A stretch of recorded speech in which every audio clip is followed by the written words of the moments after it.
नमस्कार, मैं हूं गिरजारा और आप देख रहे हैं वंदे मातरम न्यूज। खबरों में आगे बढ़ने से पहले आइए नजर डालते हैं आज की सुर्खियों पर। श्रमिक बस्तियों में स्मार्ट मीटर लगाने का विरोध।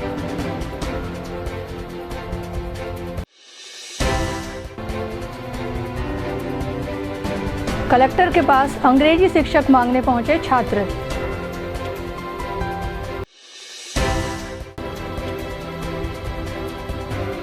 मरघट की जमीन पर बेजा कब्जा हटाने की मांग। अब खबरें विस्तार से। छत्तीसगढ़ राज्य विद्युत वितरण कंपनी द्वारा बिजली चोरी रोकने के लिए स्मार्ट मीटर लगाने का कार्य शुरू कर दिया गया है। शहरी क्षेत्र के साथ साथ ग्रामीण क्षेत्रों में भी मीटर लगाने का कार्य जारी है। जिले में अब तक लगभग 2000 मीटर लगाए जा चुके हैं। स्लम बस्तियों में मीटर लगाने का विरोध भी शुरू हो गया है। रहवासियों की माने तो यह अव्यावहारिक है और इससे परेशानियां बढ़ेंगी। इसके विपरीत वितरण कंपनी के अधिकारी ने बताया कि मीटर लगने से बिजली चोरी पकड़ने में आसानी होगी। शुरू के 3 महीने सामान्य मीटर की तरह काम करेगा। उसके बाद कंपनी अगर रिचार्ज का तय करेगी तो उसे लागू किया जाएगा। ये जो अभी सरकार के द्वारा स्मार्ट मीटर लगाया जा रहा है, ये बहुत ही कष्टदायक है, क्योंकि और प्रदेशों में लगा है। जैसे अभी हम बिहार के ही समाचार देख रहे थे, वहाँ क्या है कि 500 रुपये का रिचार्ज करा रहे हैं, दो दिन के बाद वो रिचार्ज का पता नहीं है। इसमें तो गरीब आदमी मर जाएगा। गरीब आदमी एक तरफ तो सरकार बिजली को फ्री में देने का ये कर रहा है, लेकिन ये तो गरीबों के ऊपर सीधा सीधा बोझ है। अभी पता चला है सिर्फ बीपी झोंकी झोपड़ी में लग रहा है, जहाँ आपका बिजनेसमैन है और है माल है और कहीं है। इस जगह में इस मीटर को नहीं लगाया जा रहा है। सबसे पहले तो ये गरीबों के ऊपर मार पड़ रहा है, इसको तो नहीं लगना चाहिए।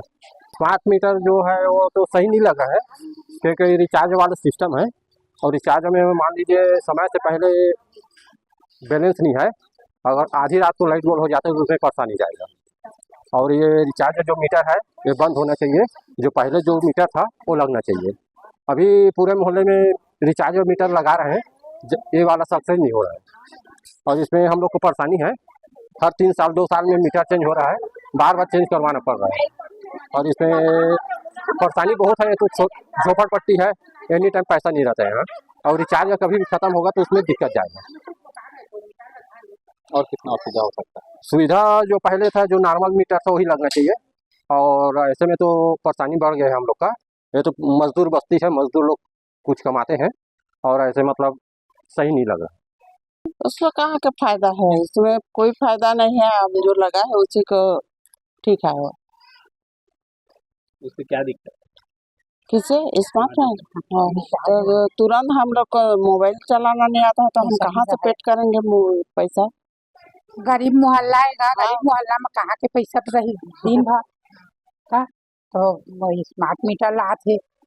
देखिए, योजनाएं कोई भी हैं बेहतर होती हैं, लेकिन इसका धरातल पर उसी हिसाब से इस्तेमाल हो और समय पर वैसा काम करे तब बेहतर है। जैसा कि हम लोगों को सुनने में आ रहा है कि स्मार्ट मीटर को मोबाइल की तरह रिचार्ज किया जाएगा, जो कि मेरे समझ से परे है। इसमें बहुत दिक्कतें आएंगी। पहला, बिल ज़्यादा आने पे हम असिस्टेंट इंजीनियर या जूनियर इंजीनियर से संपर्क कर बिल कम करवा लेते हैं। इस पर रिचार्ज होने के बाद वापस कौन करेगा? अपने आप बिल जनरेट होगा। इससे हमें अंदाजा नहीं लगेगा कि हमारे यहाँ कितना खपत है और हमने कितने का रिचार्ज किया था और कितनी जल गई। ये तो नुकसान का सौदा है। मैं इस योजना का भरपूर समर्थन करूंगा कि पूर्व की तरह मीटर जिस हिसाब से रन कर रहा है, जिस हिसाब से खपत है, उसके अनुसार अगर बिजली बिल दिया जाता है तो उसका भरपूर समर्थन है। नहीं तो पुरजोर विरोध किया जाएगा कि आपका अपना राज नहीं चलेगा। ये देश है प्रजातंत्र, अब प्रजा के बिना काम नहीं चलेगा। प्रजातांत्रिक हिसाब से आप काम करें। किसी के ऊपर एक्स्ट्रा कानून और अपना रोपा हुआ कानून अगर आप लगाएंगे और इसको अमली जामा पहनाने की कोशिश करेंगे तो पूरा कोरबा प्रदेश कांग्रेस कमेटी सभी लोग मिलकर इसका भरपूर विरोध करेंगे, क्योंकि यह मामला आम लोगों के जनजीवन से, आम लोगों के जीवन से जुड़ा हुआ है। बिजली एक ऐसी चीज बन चुकी है कि इसके बिना जीवन कल्पना करना भी मुश्किल होगा। स्मार्ट मीटर का जो उद्देश्य है वो है कि जो पुराने मीटर हैं उनको निकाल करके नए मीटर स्थापित करना है और आगे चल के जैसा उसका प्रक्रिया उस हिसाब से उसका बिलिंग होना है। तो इसमें अभी फर्स्ट फेज में हम लोगों ने कोरबा शहर को लिया था। कोरबा शहर में शुरुआत हो चुका है और लगभग यहाँ पे 2000 के आसपास मीटर अभी लग चुके हैं कोरबा शहर में। इसके बाद कटघोरा भी शुरुआत हो चुका है, 1 सप्ताह हो गया कटघोरा भी शुरुआत हुआ है और कटघोरा में भी अब लगना चालू हो गया है और इसके बाद कोरबा ग्रामीण का भी हम लोग अभी शुरू करेंगे इसके पास। तो कितनी पारदर्शिता आएगी? कई लोग होते हैं जो बीच में मतलब लंबे समय तक पेंडिंग होता है, इसमें मतलब क्या नया इसमें क्या है? नया एक तो यह है कि अभी जो बंद खराब मीटर है वो एक प्रथम फेज में बदल जाएंगे। जिन परिसरों में भी मीटर लगे नहीं है कम से कम वहाँ पे मीटर लग जाएगा और इसमें ख़राब होने की चांसेस कम है, मीटर की स्टेबिलिटी होने के चांसेस कम है। इसलिए अब लोगों को जैसा मीटर रीडिंग आएगा उसी हिसाब से इनको बिल मिलेगा और अभी इसको हम लोग 3 महीने अभी उसमें रखे हैं कि अभी जैसा पूर्ववत मीटर रीडिंग होता था उसी हिसाब से इसका रीडिंग होगा और उसी हिसाब से इसका बिल आएगा और आगे चल के जैसा कंपनी का प्रावधान बनेगा प्रीपेड आएगा या जो भी आएगा उसके हिसाब से वो आगे चल के होगा। चोरियों में कितनी रुकावटें चोरियों में बहुत रुकावट होंगी क्योंकि उससे पता चल जाता है मीटर में किसी प्रकार की छेड़खानी हो तो उसका इंडिकेशन डिपार्टमेंट को आ जाता है। तो इसलिए कम से कम विभाग को जानकारी मिलेगी किस मीटर पर छेड़छानी हो रही है। तो वहाँ पे जो सीधे हम लोग पहले अलग अलग एक अंदाज से जांच करते थे, तो अंदाज से जांच करने की जरूरत नहीं पड़ेगी, लगभग हमको सीधा सीधा लोकेशन मिल जाया करेगा। क्या लगता है सर कितना कारगर है? बहुत कारगर होगा क्योंकि सेंसर लगा हुआ है तो उससे पता चलेगा कि किस लोकेशन में अगर किसी मीटर में कोई छेड़छाड़ कर रहा है तो वहाँ पे इसका इंडिकेशन हमारे डिपार्टमेंट को आने लगेगा कि इस मीटर में कुछ छेड़छाड़ हो रही है। तो निश्चित रूप से आदमी सीधा सीधा वहीं पहुँचेगा तो कुछ ना कुछ तो बेहतर रिजल्ट आएगा उसका। सर एजेंसी के माध्यम से बोर्ड कहीं भी काम करने का जो प्रक्रिया है वो विभाग ही करता है। विभाग हर कार्य के लिए अलग अलग ठेकेदार नियुक्त करता है तो इसके लिए हमने जीनस कंपनी को कॉन्ट्रैक्ट दिया हुआ है कंपनी ने और जीनस कंपनी के जो कर्मचारी वहाँ के यहाँ पे काम कर रहे हैं और उनके साथ में हमारे यहाँ लोग सहयोग में उपस्थित रहते हैं। स्कूल में शिक्षक ही नहीं है तो पढ़ाई कैसे होगी, यह आसानी से समझा जा सकता है। शिक्षक हैं भी तो शासन की मर्जी नहीं बल्कि अपनी खुद की मनमानी चलाते हैं। पौड़ी उपरोड़ा ब्लॉक के पसान स्थित स्वामी आत्मानंद विद्यालय में अंग्रेजी का शिक्षक ही नहीं है, विज्ञान की शिक्षिका हैं, वह भी छात्रों के बुलाने पर ईद के चांद की तरह सप्ताह में 1 दिन विद्यालय पहुंच गई तो बहुत बड़ा एहसान कर दिया, ऐसा समझती हैं। पसान के छात्र शिक्षक की मांग और अपनी शिकायत लेकर कलेक्टर जनदर्शन पहुंचे और अपनी मांग को रखा। जिला शिक्षा अधिकारी ने पूरे मामले की जांच करने और शिक्षकों की कमी को पूरा करने की बात कही है। Swami Atmanand English medium school से सर वहाँ टीचर्स की कमी है और नूपुर मैम है जो धमकी देती है कि हम आपका ठेका लेके नहीं रखे हैं, मेरा मन करेगा तो आऊँगी पढ़ाने, नहीं तो नहीं आऊँगी और बुलाने आओगे तो ही आऊँगी क्लास में से। कितने टीचर हैं लगभग आपके स्कूल में? लगभग 5 टीचर। नूपुर मैडम है जो कहाँ से आती है? नहीं, वहीं रूम लेके रहती पसान में। इससे पहले आप लोग शिकायत किए थे? प्रिंसिपल सर को बोलते हैं तो प्रिंसिपल सर बोलते हैं मैं गया था। प्रिंसिपल सर क्या बोलते हैं? मैं गया था, बोले थे आ जाएंगे और बहुत दिन से इसी बोलते हैं। संज्ञान पे नहीं ले रहे हैं? हमारे स्कूल में टीचर की कमी है इसलिए हम लोग आए हैं और हम टीचर धमकी देती है अगर हम लोग का शिकायत करोगे तो हम लोग क्लास में घुसने नहीं देंगे करके। कौन टीचर है जो धमकी देती है? नूपुर मैम है। क्या बोलती हो? अगर शिकायत करने जाओगे तो हम मेरे क्लास में आना भी मत ऐसे बोलते हैं। क्या पढ़ाती है? साइंस। जिला शिक्षा अधिकारी से मिले, क्या बोले सर? सर उस दिन 28 को आऊँगा करके बोल रहे थे तो आपके स्कूल में आ रहा हूँ। बच्चों की भर्ती के विज्ञापन अगले कुछ दिनों में जारी हो जाएगा और विज्ञापन जारी होने के बाद नियमानुसार निर्धारित तिथि के अंदर भर्ती करके वहां पदस्थापना कर दी जाएगी। और सर इन बच्चों का ये कहना है कि मैडम बोलती हैं कि तुम लोगों को अगर हमारी शिकायत करोगे तो स्कूल नहीं आने देंगे, तुम लोग को पढ़ना है तो हमको बुलाने आओ, ऐसे स्टेटमेंट दिया। किसी शिक्षक के द्वारा यदि बयान दिया जाता है तो गलत बात है। आपके सामने खड़े हैं, पूछ सकते हैं? नहीं, ये गलत बात है, इसकी जाँच की जाएगी और नियमानुसार कोई शिक्षक के द्वारा ऐसा बयान दिया जाता है तो उसके खिलाफ नियमानुसार कार्रवाई की जाएगी। पाली विकास खंड के ग्राम पंचायत बत्रा का आश्रित मोहल्ला सोनसरी है। यहाँ मरघट की जमीन पर एक ग्रामीण कब्जा करके बैठा है। लोगों की समझाइश के बाद भी वह जमीन को खाली करने के लिए तैयार नहीं है। तहसीलदार द्वारा जमीन से बेदखल करने का आदेश भी जारी कर दिया गया। आदेश जारी होने के बाद ग्रामीण जब वहां पहुंचे तो कब्जाधारी व्यक्ति द्वारा ग्रामीणों के साथ गाली गलौज कर उन्हें भगा दिया गया। इतना ही नहीं, एक पेड़ मां के नाम पर किए गए वृक्षारोपण के पौधों को भी नष्ट कर दिया है। कलेक्टर से शिकायत कर कार्यवाही की मांग की गई है। ग्राम पंचायत बतरा का जो आश्रित ग्राम है सुनसरी, वहाँ पे मरघट चिन्हांकित है। कहिए एक बंधन सिंह पिता साखाराम जो 18-20 साल से उसको काबिज करके रखा है। गांव के सिवानों के द्वारा काफी प्रयास किया गया, लेकिन अभी तक उनको सफलता नहीं मिल पाई है। अभी नायब तहसीलदार पाली के द्वारा बंधन सिंह पिता साखाराम को मरघट की जमीन से बेदखल करने का आदेश जारी हुआ है, फिर भी वो छोड़ नहीं रहा है। गांव वाले महिला पुरुष करके पूरा जाते हैं घेराबंदी करने के लिए, लेकिन वो करने नहीं देता हर धर्मिता के कारण, और गाली गलौज भी करता है। बेदखल का जब आदेश जारी हुआ तब एक पेड़ माँ के नाम से जो योजना चलाई गई है, महत्वाकांक्षी योजना शासन के द्वारा, तो उसमें भी गाँव वालों के द्वारा वृक्षारोपण किया गया, लेकिन सारे पौधों को लगभग 75% पौधा पूरा काट कर फेंक दिया। तो अपन अब ये चाह रहे हैं कि अब गांव वाले के स्तर से तो हो नहीं पा रहा है, तो प्रशासन इसमें सहयोग करे, और सहयोग इस तरह करे कि उनका जो वहाँ पे नाम का जमीन है, चिन्हांकित जमीन, उनको चिन्हांकित कर दे, उसका भी जमीन सुरक्षित हो जाए, और मरघट का जो 2 एकड़ 20 डिसमिल जमीन है वो मरघट भी सुरक्षित हो जाए, और जो शासकीय जमीन है वो गाँव वाले के गुजर बसर और चारागाह के लिए सुरक्षित हो जाए। बस हमारी एक ही मांग है।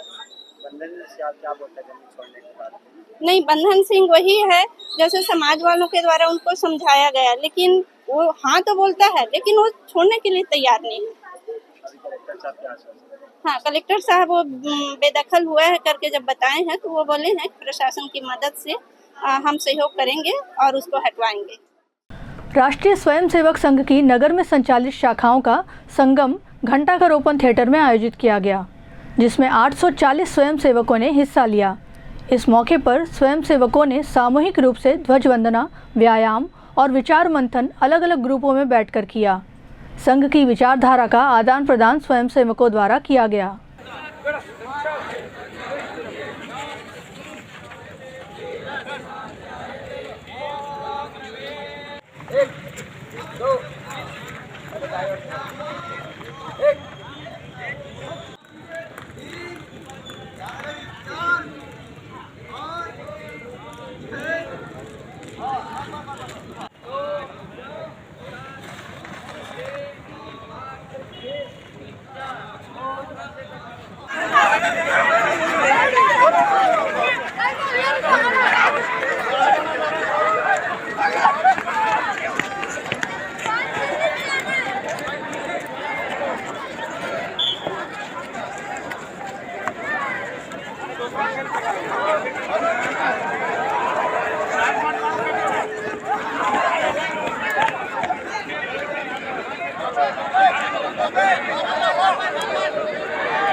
अपने कोरबा नगर का शाखा संगम कार्यक्रम संपन्न हुआ।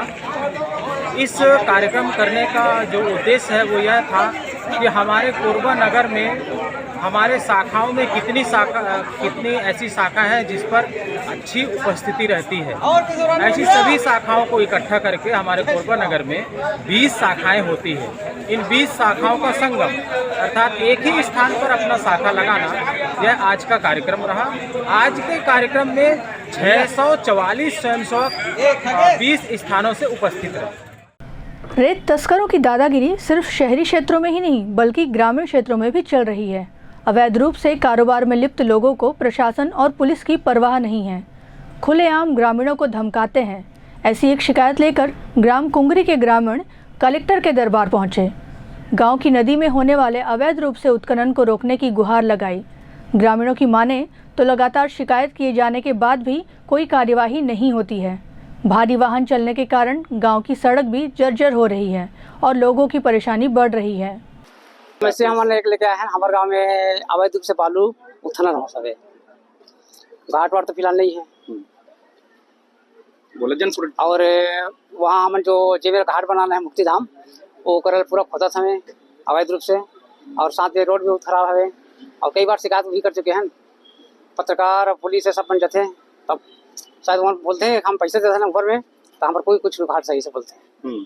एक हम कलेक्टर साहब पर आए हम आवेदन देला। कौन बोलते कि इसने कोई और ट्रैक्टर वाला बोलते हैं सब। कोई भी अगर बोल देते कीमत ले जाओ करके तो बोलते तो जो करना है तुम कर लो, हम का खा ले। काका ट्रैक्टर चला था वहाँ तो बहुत सारा ट्रैक्टर चला था। खनिज अधिकारी में अब फिलहाल तो खनिज अधिकारी करते हैं अभी आवेदन, और भी फोन लगाते हैं तो आज ही सवे पकड़ के लाए फिर तो तुरंत छोड़ दें। कितने दिन से समस्या है? समस्या तो बहुत दिन होगी सवे। नहीं कहाँ शिकायत करें अभी तक? शिकायत तो फिलहाल पत्रकार में जाती सवे और माइनिंग में करे हम, थाना में भी करे हम। तो थाना वाला बोली से हमारे वहाँ नहीं आके के बोला, माइनिंग वाला बोला या तहसीलदार बोला।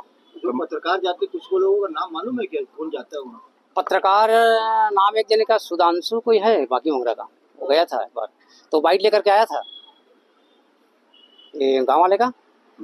उसके बाद बावजूद भी कुछ नहीं हुआ। अगर आपको समस्या का समाधान है तो कहाँ तक जाएंगे आप लोग? अब फिलहाल तो अभी कलेक्टर साहब के पास आए हैं। अगर यहाँ से भी कुछ नहीं होता तो हो सकता है हम लोग आंदोलन कर सकते हैं। रोड बहुत खराब हो चुका है, बच्चे लोग आने जाने में परेशानी होता है स्कूल, रात दिन और चल रहा है। जिले में पुलिस द्वारा सजग अभियान के तहत अवैध कारोबार करने वालों पर लगातार कार्यवाही की जा रही है। इसी कड़ी में सर्वमंगला पुलिस चौकी क्षेत्र में पुलिस ने बरमपुर शराब दुकान के पीछे डंपिंग नाला के पास लगभग 40,000 रुपए का कबाड़ जब्त किया। कबाड़ में इलेक्ट्रॉनिक तराजू, भारी वाहन के जले हुए पार्ट्स और टीन भी शामिल है, जो करीब 2 टन बताया जा रहा है।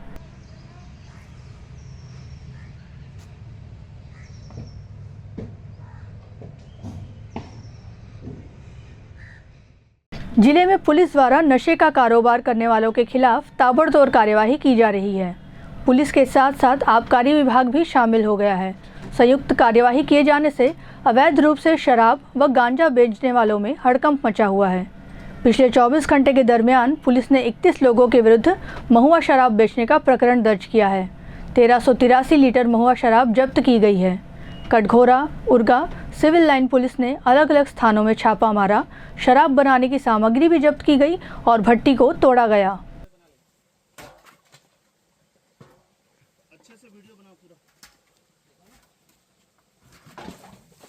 बोला था धीरे धीरे, चलिए देख के सर।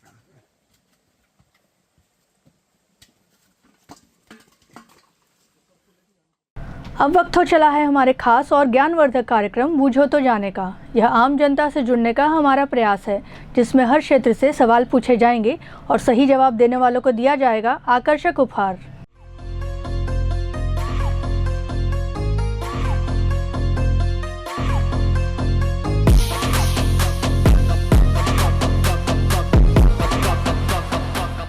नमस्कार दोस्तों, आपके साथ मैं रेखा श्रीवास और आपके पसंदीदा कार्यक्रम बूझो तो जाने में आप सभी का बहुत बहुत स्वागत है।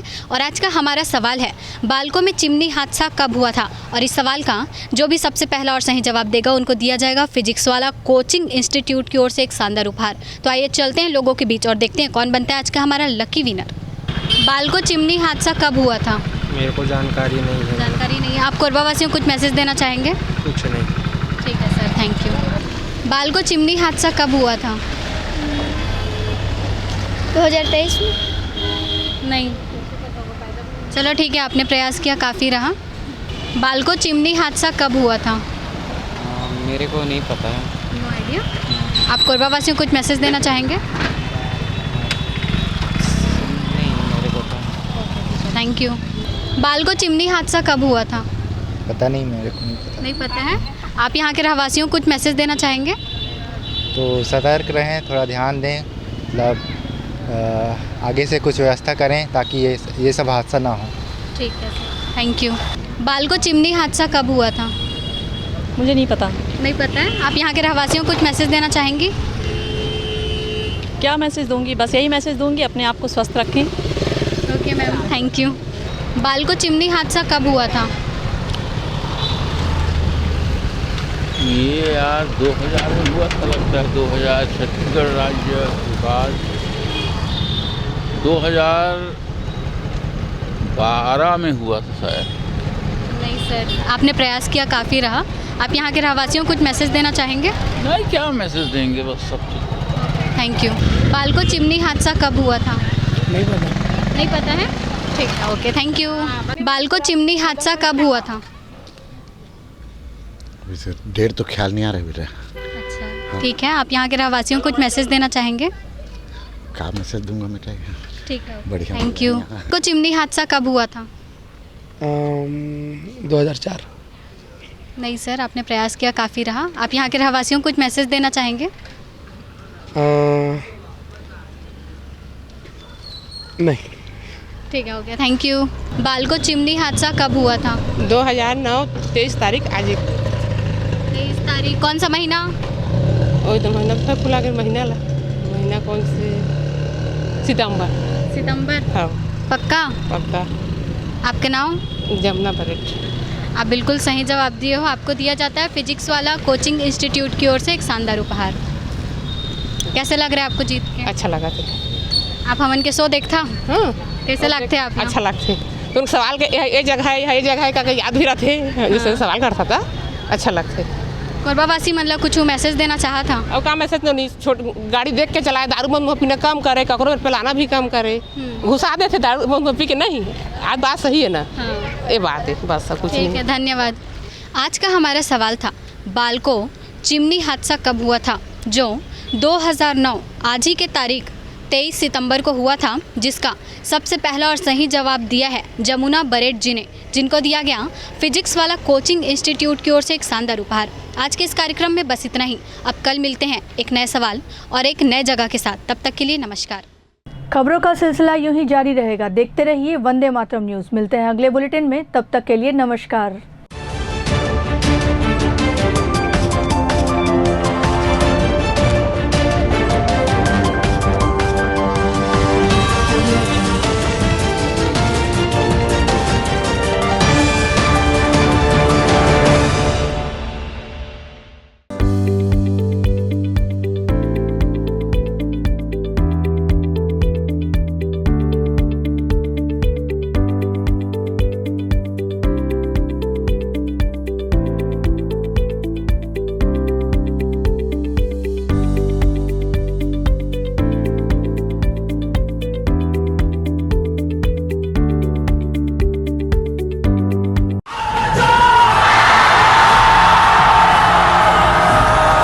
फाउंडेशन जेई नीट की तैयारी करने वाले स्टूडेंट्स और ड्रॉपर स्टूडेंट्स, अब आपके इंतजार पे पूर्ण विराम लगाने आ गया है फिजिक्स वाला आपके अपने शहर कोरबा में। अपने भविष्य को लेके चलिए एक सही राह पे फिजिक्स वाला के साथ। तो तैयार हो जाइए ऑफलाइन एजुकेशन में रिवॉल्यूशन के लिए। हमारा पता 2nd फ्लोर शांति हीरो शोरूम, कोसाबाड़ी चौक, कोरबा, छत्तीसगढ़। फिजिक्स वाला विद्यापीठ पाठशाला, पढ़ लो चाहे कहीं से, मंजिल मिलेगी यहीं से। Session 2024 and 25. Admissions open for JEE, NEET and Foundations from classes 8th to 12th and droppers. अधिक जानकारी के लिए आप इस हेल्पलाइन नंबर पे कॉल कर सकते हैं 7880189145। Happy learning.